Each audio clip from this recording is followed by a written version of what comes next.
So we have from New Haven all the way we want to head up to West Hartford, or rather Hartford. That is where we have News 8's Mike Cerulli joining us for a look at what conditions are like out there. Hey, Mike. Hey, Mac. Good afternoon to you out here in the capital city. You mentioned there at the top, Britt, no cars on the road. It's kind of a ghost town up here. We're outside the People's Bank Arena right now. Pretty hopping the other night, but dead quiet right now. People observing the guidance to not be out on the roads, to try and stay home as much as possible. I'm sure a lot of folks getting ready for kickoff as well up here, mostly Patriots fans. But we've been getting updates throughout the afternoon from state government officials as they kind of assess the impacts, watch around the state, see what's going on. They're actually having a meeting right now virtually. They are not up here in Hartford at the State Armory. They are meeting virtually at 2 o'clock to kind of get a handle on the picture around the state. And the thing they're looking for right now, aside from just raw snow accumulation and any potential problems people are dealing with the cold, they're looking at winds and they're looking at the weight of this snow. Right now you can see behind me, very fluffy snow. We were talking before, not very good snowball making snow, and that is good in the eyes of those state officials who really don't want there to be power outages. I spoke earlier today with the head of the state's emergency management office. Here's what he had to say about the forecast and about the likelihood of any power outages.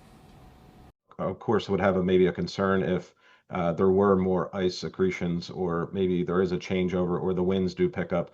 But if the forecast holds true and we get a lot of the white fluffy stuff, which we're seeing fall right now, we should be in pretty good shape. But when we start looking at ice and winds, then we talk more power outages and impacts. So we're really hoping that doesn't pan out, and it doesn't sound like we're forecast to get there. But it is something we're keeping in the back of our minds to be prepared for if the forecast were to shift.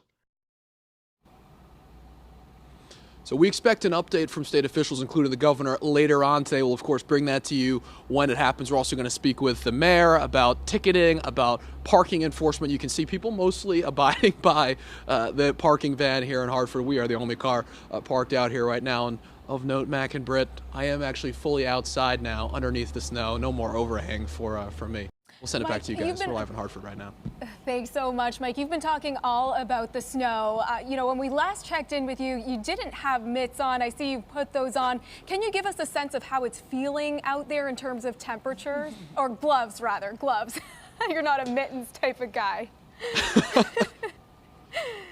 I've got some mittens. I think my mom was texting me. She was saying, you look cold outside there. So I put these on. It is bitterly cold. But again, to go back to that conversation about wind, we are in a city street right now, so we're getting guarded by some of the tall buildings here. But there really isn't any of that biting wind out here that would really make it miserable to be outside. That said, the heating is a lot better inside the car than it is outside here. So we're hanging in there. We've got our gloves on. There may be a hat making an appearance later. The scarf might go a little further up, but hanging in there out here. Okay, Mike, we appreciate it. Stay warm and bundled up as you can. All right, well, we want to continue to check in with city and state leaders all over Connecticut as this snow continues to come down. Now we want to head along the shoreline.